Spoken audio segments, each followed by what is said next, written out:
በኢትዮጵያ ፕሪሚየር ሊግ የ30ኛ ሳምንት መርሃ ግብር 3 ጨዋታዎች ተደርገዋል። በዚህም ባህር ዳር ከተማ ኢትዮጵያ መድንና ነጌሌ አርሲ ተጋጣሚዎቻቸውን አሸንፈዋል። ትላንት አስቀድሞ በተደረገ የሊጉ ጨዋታ የሊጉ መሪ ሲዳማ ቡና በኢትዮጵያ መድን 1-0 ተሸንፏል። የኢትዮጵያ መድንን የማሸነፊያ ብቸኛ ግብ ሳሙኤል ሳሊሶ ከመረብ አሳርፏል። ውጤቱን ተከትሎም ሲዳማ ቡና በ55 ነጥቦች በነበረበት የሊጉ አናት ላይ ሲቀመጥ ኢትዮጵያ መድን በ37 ነጥቦች ወደ 11ኛ ከፍ ብሏል።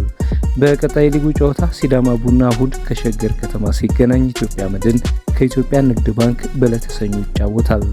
በተመሳሳይ ሰዓት በተደረገ ሌላ ተጠባቂ ጨዋታ ባህር ዳር ከተማ ፋሲል ከነማን 2-0 በሆነ ውጤት አሸንፏል። አማኑኤል ገብረ ሚካኤልና ብሩክ ሰሙ ለጣና ሞገዶቹ የማሸነፊያ ግቦችን ያስቆጠሩ ተጫዋቾች ናቸው። ከጨዋታው መጠናቀቅ በኋላ ፋሲል ከነማ በሰበሰበው 45 ነጥቦች 5ኛ ደረጃ ሲይዝ ባህር ዳር ከተማ በ40 ነጥቦች ወደ 8ኛ ከፍ ብሏል። በቀጣይ የሊጉ ጨዋታ ባህር ዳር ከተማ ከወልዋሎ አዲግራት ዩኒቨርሲቲ ሲጫወት ፋሲል ከነማ ከኢትዮ ኤሌክትሪክ ይገናኛል። በሌላ ዘግየት ብሎ በጀመረ ጨዋታ ነጌሌ አርሲ ወልዋሎ አዲግራት ዩኒቨርሲቲን 2-1 በሆነ ውጤት ማሸነፍ ችሏል። ኪቲካ ጅማና ገብረ መስቀል ዱባለ የነጌሌ አርሲን የማሸነፊያ ግቦች ሲያስቆጥሩ ለወልዋሎ አዲግራት ዩኒቨርሲቲ ስምዖን ማሩ ከመረብ አሳርፏል።